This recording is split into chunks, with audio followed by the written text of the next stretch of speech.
Hindi pinayagan ng Commission on Elections ang European Union election observers sa hiling ng mga ito na pumasok sa loob ng presinto sa araw ng eleksyon.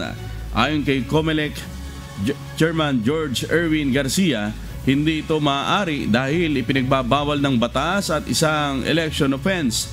Nakasaad sa Section 192 ng Omnibus Election Code na ang pwede lamang pumasok ay mga miyembro ng electoral boards o Board of Election Inspectors, watchers at kinatawan ng COMELEC para umasiste sa mga botante na bumoboto.